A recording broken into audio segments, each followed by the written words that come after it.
Assalamualaikum warahmatullahi wabarakatuh. Perkenalkan, nama saya Cynthia Ramadhani dengan NIM channel 240022 dengan dosen pengampu Bapak Dr. Wirmi Eka Putra SE MSI. Materi yang akan saya jelaskan adalah perseroan terbatas. Perseroan terbatas. Ada pendahuluan. Perseroan terbatas sebagai salah satu badan usaha dalam kegiatan perekonomian yang membutuhkan pengaturan yang jelas dan pasti sehingga dapat mengikuti perkembangan zaman yang kemajuannya sangat pesat, khususnya dalam kemajuan ilmu pengetahuan dan teknologi baik dalam lingkup nasional maupun di dalam lingkup internasional. Peran perseroan terbatas di dalam masyarakat perkembangan sangat pesat sekali. Keberadaan dan peranan perseroan terbatas sebagai pelaku usaha dalam kehidupan masyarakat adalah sangat dibutuhkan keberadaan oleh masyarakat itu sendiri. Perseroan terbatas sebagai institusi hukum sebagai bentuk badan usaha yang paling banyak dijumpai dan diminati oleh masyarakat. Selanjutnya ada pengertian perseroan terbatas. Perseroan terbatas atau PT yang dulunya disebut juga dengan Namenschap atau NV adalah suatu persekutuan untuk menjalankan usaha yang memiliki modal terdiri dari saham-saham yang pemiliknya memiliki bagian sebanyak saham yang dimilikinya. Karena modalnya terdiri dari saham-saham yang dapat diperjualbelikan, perubahan kepemilikan perusahaan dapat dilakukan tanpa perlu membubarkan perusahaan. Perseroan terbatas merupakan perserikatan beberapa pengusaha swasta menjadi satu kesatuan untuk mengelola usaha bersama, di mana perusahaan memberikan kesempatan kepada masyarakat luas untuk menyertakan modalnya ke perusahaan dengan cara membeli saham perusahaan. Ada kelebihan dan kekurangan perseroan terbatas. Bentuk badan usaha perseroan terbatas memiliki kelebihan dan kekurangan. Adapun kelebihan dan kekurangan badan usaha perseroan terbatas itu sebagai berikut. Ada kelebihan. Yang pertama, memiliki masa hidup yang tidak terbatas. Yang kedua, pemisahan kekayaan dan hutang-hutang pemilik dengan kekayaan dan hutang-hutang perusahaan.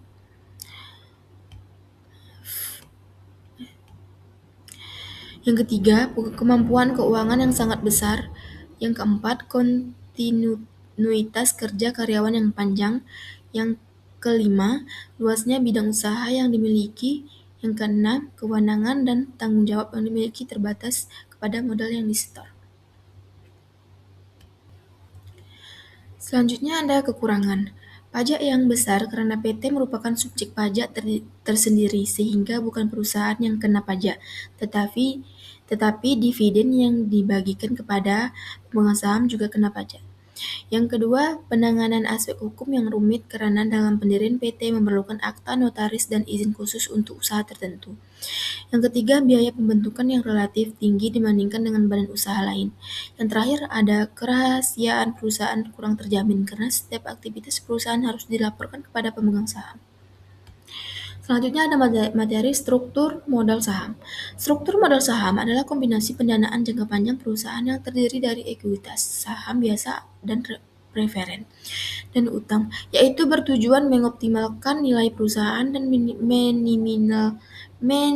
meminimalkan biaya modal dan memaksimalkan pengembalian bagi pemegang saham.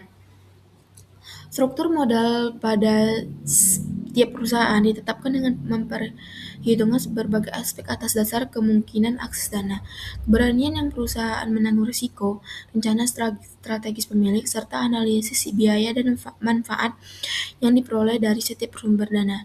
Pada setiap sumber dana yang dapat dipergunakan oleh perusahaan melekat kelebihan dan kekurangan terkait status perusahaan. Ada tanggung jawab hukum. Menurut Kamus Besar Bahasa Indonesia, tanggung jawab adalah kewajiban menanggung segala sesuatu bila terjadinya apa-apa, boleh dituntut, dipersalahkan, dan diperkarakan. Dalam Kamus Hukum, tanggung jawab adalah suatu keseharusan bagi seorang untuk melaksanakan apa yang telah diwajibkan kepadanya. Menurut hukum, tanggung jawab adalah suatu akibat atas konsekuensi kebebasan seorang tentang perbuatannya yang berkaitan dengan etika atau moral dalam melakukan suatu perbuatan.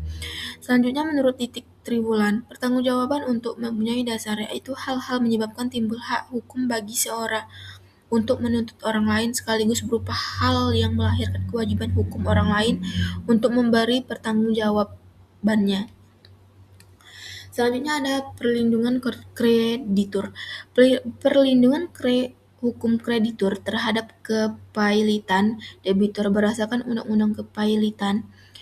Keadaan di mana harta debitur tidak mencukupi untuk memenuhi kewajiban pembayarannya, sedangkan pengertian pailit merupakan perampasan universal seluruh harta. Likuidasi pembebasannya dicoba oleh seorang kurator di dasar sesuai dengan Undang-Undang Nomor 37 Republik Indonesia Tahun 2004 akan terpecah. Penangguhan kewajiban pembayaran debitur gagal bayar hanya jika jumlah total yang terutang melebihi nilai aset. Diperlukan syarat jatuh tempo bebas dipailit sebagai syarat kepailitan, dalam arti undang-undang tidak menyatakan status kepailitan sebagai syarat. Kepailitan memberikan pelindung hukum dan landasan hukum.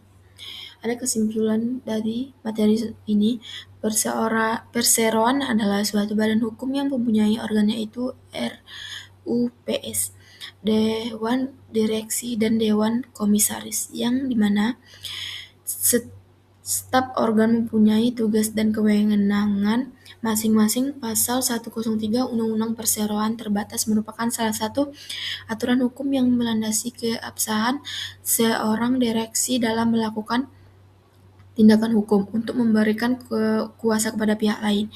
Direksi dapat memberikan kuasa tertulis kepada karyawan perseroan atau orang lain untuk melakukan suatu perbuatan hukum tertentu, sebagaimana yang dituliskan dalam surat kuasa. Dilihat dari unsur-unsur mengenai definisi karyawan, maka yang dapat dikatakan bahwa komisaris tidak memenuhi sebagai kriteria karyawan perseroan. Oleh sebab itu, komisaris tidak menerima kuasa dari direksi atau direksi tidak bisa memberikan kuasa kepada komisaris untuk melakukan perbuatan hukum yang berkaitan dengan perseroan terbatas. Dapat disimpulkan bahwa akibat hukum dari pemberian kuasa kepada komisaris adalah batal demi hukum. Hal tersebut dikarenakan komisaris adalah pihak yang tidak berwenang untuk bertindak sebagai penerima kuasa dari direksi pada perseroan terbatas. Terima kasih. Wassalamualaikum warahmatullahi wabarakatuh.